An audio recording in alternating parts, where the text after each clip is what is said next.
ఇదైపోతే మా మదర్ది అమ్మకి 19th రోజు కాఫ్ కోల్డ్ ఎక్కువైంది. 19th అయిన తర్వాత ఇంట్లో వెళ్ళేసి ట్రీట్మెంట్ తీసుకొని వచ్చి ఇంట్లో ఉన్నారు. సడన్గా కాఫ్ ఎక్కువ అవుతే ఇమీడియట్లీ హాస్పిటల్కి పంపించాం. దానికి ఎవరో కొందరు హార్ట్ అటాక్ అని ఇంకేదో అయిందని రకరకాల న్యూస్లు క్యారీ చేస్తారు. She very fine. జస్ట్ 2 రోజులు షీఈ్ 81 ఏజ్. 2 రోజులు హాస్పిటల్లో ఉండి ఇప్పుడు డిశ్చార్జ్ అయ్యి వస్తున్నారు. She very normal. Lungs infection కొంచెం పెరగడం వల్లే కాఫ్ వచ్చింది. దానికి ట్రీట్మెంట్ తీసుకొని వస్తున్నారు. సో దయచేసి నేను మీడియా వారిని 4 రోజులు జరిగింది కానీ ఇది కానీ మీకు తెలిసిందో తెలియందో హైలైట్ చేసుకుంటే వేయకండి. నేను ఎప్పుడు రిక్వెస్ట్ చేస్తుంటాను. అంటే ఇప్పుడు నా మీద మీకు ఎంత క్యూరియాసిటీ ఉంటుందో ఒక సెలబ్రిటీగా, అలాగే చాలామందికి అది ఉంటుంది. తప్పుడు న్యూస్ వెళ్ళినప్పుడు అక్కడ వాళ్ళకి ఇటు మాకు తెలిసిన కుటుంబాలు కానీ ఇష్టపడే వాళ్ళు కానీ తప్పు న్యూస్లు వెళ్తాయి. దయచేసి మళ్ళీ నేను ఎప్పుడు చెప్పేదే మళ్ళీ చెప్తున్నాను, తప్పుడు న్యూస్ని బయటికి తీసుకెళ్ళకండి. ఎందుకు చేస్తారయ్యా?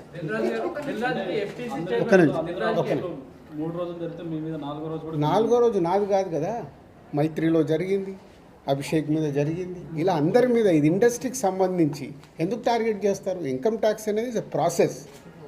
ఇదేమి ఇల్లీగల్ కాదు. ఇన్కమ్ ట్యాక్స్ అనేది ప్రతి ఒక్కరికి, మీరు కూడా టీడీఎస్లు కడతారుగా, ఎందుకు కడతారు? అస్సలు తప్పు. ఇవే అంటున్నా, రాంగ్ న్యూస్లు మీ ఇష్టంకి వచ్చినాయి అనేసుకొని వేయడం ఎందుకు? అభిషేక్ అగర్వాల్ కూడా ఉన్నాడుగా, మైత్రి కూడా ఉందిగా, వాళ్ళకు ఉన్నదాని మీద 18 years అయింది.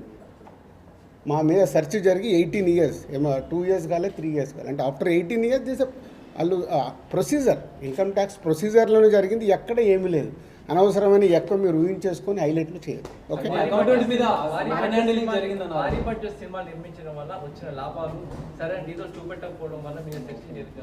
నా దగ్గర కాదండి, మొత్తం జరిగితే మళ్ళీ మీ దగ్గర అంటారండి. సో అన్నీ జరుగుతాయి. It's a process. ఇందాక చెప్పాను కదా, 24 craftsకు ఎలా స్పెండింగ్ చేస్తున్నారు. ఇప్పుడు మా గేమ్ చేంజర్ ఇంత బడ్జెట్ అయింది, ఎలా స్పెండ్ చేస్తున్నారు. They want all accounts. మేము క్లీన్గా ఉండొచ్చు, తీసుకున్నోడు ఉండకపోవచ్చుగా. సో మా దగ్గరికి వెళ్ళి అన్ని డీటెయిల్ తీసుకొని ఎవరెవరికి వెళ్ళాయో వాళ్ళ ద్వారా చెక్ చేస్తారు. ఎందుకంటే TDS, GST, so many process ఉంటాయి. అంతేగాని ఎక్కువ ఊహించేసుకుంటున్నారు. ఏం లేదని అంటే హైలైట్స్ దాంట్లో ఉండకుండా కొంచెం బయటికి రండి అని నా రిక్వెస్ట్.